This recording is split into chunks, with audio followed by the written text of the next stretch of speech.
सोचिए एक मिरर जिसमें देखने से आपका असली चेहरा न दिखे बल्कि एक ऐसा चेहरा दिख जाए जिसकी आपने कल्पना भी न की हो। आईना में देखने के बाद वो आत्मा आपको पजेस्ट कर ले और तब तक आपका पीछा न छोड़े जब तक आपको खत्म न कर दे। तो चलिए जर्मनी के एक ऐसे परिवार में जहां उस मिरर से उस फैमिली की मुलाकात हो जाती है जिसे बचाना नामुमकिन सा हो गया था। जर्मनी का बाटेन-बुटेनबर्ग इलाका अपने घने जंगलों और अजीब लोक कथाओं के लिए मशहूर है। इन्हीं कहानियों में से एक सबसे भयावह है द ब्लैक मिरर की दास्तां। लोग कहते हैं कि ये आईना आत्माओं का दरवाजा है जिसमें झांकने वाला कभी वैसा नहीं रहता। साल 2003 हनोवर से आए एक परिवार एरिक, उनकी पत्नी मारिया और उनकी 15 साल की बेटी एना ने ब्लैक फॉरेस्ट के बीचों बीच एक हवेली खरीदी, क्योंकि यार अब लोग शहरों में कम और जंगलों में सुकून की जिंदगी ज़्यादा पसंद करते हैं।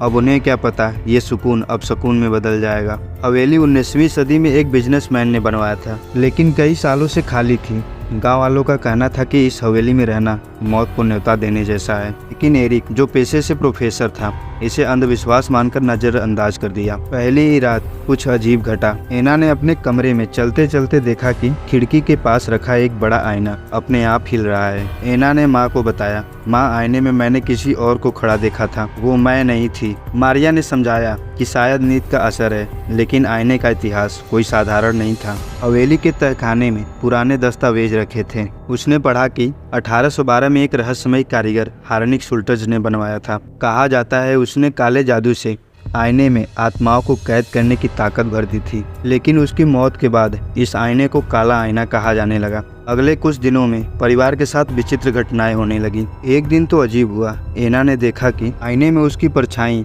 उससे अलग होकर हंस रही है।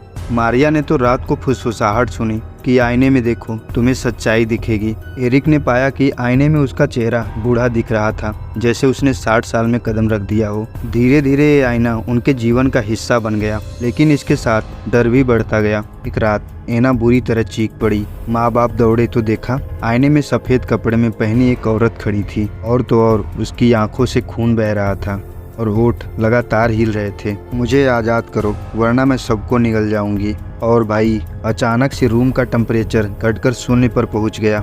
आपने देखा होगा जहां आत्माओं का वास होता है वहां का टेम्परेचर किसी और जगह के कंपैरिजन में बहुत कम होता है, यानी कि ठंडा होता है। एरिक ने जब गांव वालों से पूछताछ की तो उन्हें पता चला कि करीब 100 साल पहले इसी हवेली में एक औरत क्लारा बेबर को चुड़ैल कहकर आईने के सामने जिंदा जलाया गया था। मरते समय उसने श्राप दिया था, मेरी आत्मा इस आईने में रहेगी और जो भी इसमें देखेगा उसकी किस्मत मेरे हाथों होगी। अब आईना सिर्फ डर नहीं दिखा रहा था बल्कि परिवार को नियंत्रित करने लगा था। मारिया रात को नींद में चलकर आईने के सामने खड़ी हो जाती। एना का चेहरा आईने में बदलता बिगड़ता रहता। एरिक को अपने ही पूर्वज आईने में दिखाई देने लगे थे और फिर एक दिन एना को आईना अपनी ओर खींचने लगा। अगर समय रहते एरिक ने पकड़ा न होता तो हमेशा के लिए दूसरी दुनिया में चली जाती। अब सवाल था, क्या ये आईना सिर्फ चुड़ैल क्लारा की आत्मा से जुड़ा है या इसके पीछे और भी कुछ है? एरिक ने तय किया कि वो इस रहस्य के तय तक जाएगा, लेकिन उसे नहीं पता था कि सच जानना उसके परिवार की सबसे बड़ी भूल साबित होने वाली थी।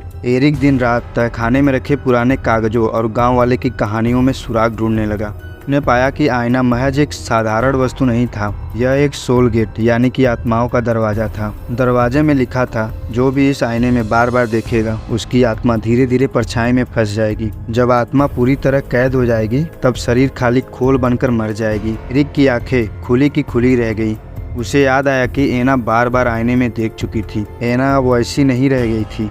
उसकी आवाज़ कभी कभी बदल जाती, कभी वो बहुत गहरी पुरुष जैसी आवाज़ में बोलती, ये घर मेरा है, तुम सब मेहमान हो। कभी उसकी आंखें बिल्कुल काली हो जाती और सबसे डरावनी बात, वो अपने कमरे की दरवाजों पर आईने जैसा आकार बना देती थी, जैसे कोई दरवाजा खींच रही हो। मारिया घबरा कर बोली, एरिक हमारी बेटी अब हमारी बेटी नहीं रह गई, हमें मदद लेनी होगी। गाँव वालों ने सलाह दी कि फादर माइकल को बुलाया जाए। वो चर्च के पुराने पादरी थे जिनके बारे में कहा जाता था कि उन्होंने कई बार दुष्ट आत्माओं से लड़ाई लड़ी है। फादर माइकल हवेली में आए। जैसे ही वो अंदर दाखिल हुए उनके माथे पर पसीना आ गया। उन्होंने कहा, यह आईना सिर्फ श्रापित नहीं है, यह एक जाल है, इसमें दर्जनों आत्माएं कैद है और जो औरत इसमें दिखती है वो क्लारा है, लेकिन उसके पीछे और भी शक्तियाँ छिपी हैं। फादर माइकल ने एग्जॉर्सिज्म शुरू किया, मोमबत्तियाँ जलाई, पवित्र जल छिड़का और प्रार्थना पढ़ने लगे। शुरुआत में सब ठीक लगा कि अचानक आईना जोर से हिलने लगा सतह से काले धुएं जैसे हाथ बाहर आने लगे। एना अचानक जमीन पर गिर पड़ी और अजीब आवाज़ में बोलने लगी, तुम मुझे बाहर नहीं निकाल सकते, ये शरीर मेरा है हमेशा के लिए। फादर माइकल ने प्रार्थना तेज की। आईने से एक भयानक चीख निकली, जैसे दर्जनों लोग एक साथ चिल्ला रहे हों। मोमबत्तियां बुझ गई और फिर फादर माइकल जमीन पर गिर पड़े बेहोश। श्राद्ध के बाद हालत और बिगड़ गए। आईने में अब सिर्फ क्लारा ही नहीं बल्कि और भी अजीब आकृतियां दिखने लगी। हवेली की दीवारों पर खून से हाथों के निशान उभर जाते और हर सुबह किसी न किसी के शरीर पर खरोच मिलती। मारिया टूट चुकी थी। उसने एरिक से कहा, हमें ये घर छोड़ना होगा वरना हम सब मर जाएंगे। लेकिन एरिक जिद्दी था, नहीं, अगर हम भागे तो आईना हमारे पीछे भी आएगा, हमें इसका अंत करना होगा। एरिक ने फिर तहखाना खंगाला। इस बार उसे लकड़ी के एक बक्से में पुराने कागज मिले। उसमें लिखा था कि आईना केवल एक ब्लड की से बंद हो सकता है, मतलब जिस खून से इसे पहली बार जादू से सील किया गया था उसी वंश का खून इसे दोबारा बंद कर सकता है। एरिक ने दस्तावेज को पढ़ते पढ़ते जाना कि चुड़ैल क्लारा को जिसने जलाया था वही पादरी हार्नरिक शुल्टस था और हार्नरिक एरिक का पूर्वज था, यानी अब आईना सिर्फ एरिक के खून से ही बंद हो सकता था। इसी बीच एक रात अचानक एना गायब हो गई। पूरा घर छान मारा लेकिन कहीं नहीं मिली। अचानक मारिया चीख पड़ी, एरिक देखो।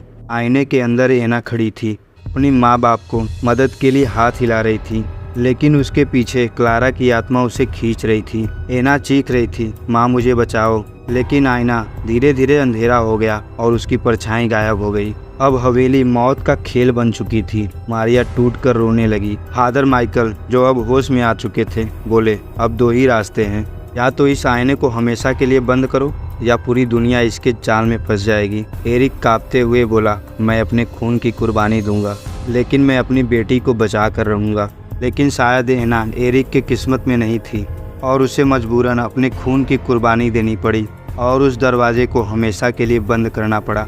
इसलिए दोस्तों, पूर्वज लोग सही कहते हैं, अगर कहीं घर खरीद रहे हो तो देख ताक के खरीदो, नहीं तो क्या पता किसी ने काला जादू किया हो या किसी आत्मा का वास हो। तो दोस्तों, यहीं तक थी उस आईने की कहानी। और यदि कहानी पसंद आए तो वीडियो को लाइक और चैनल को सब्सक्राइब ठोको यार। बाकी मिलते हैं नेक्स्ट वीडियो में, तब तक के लिए धन्यवाद।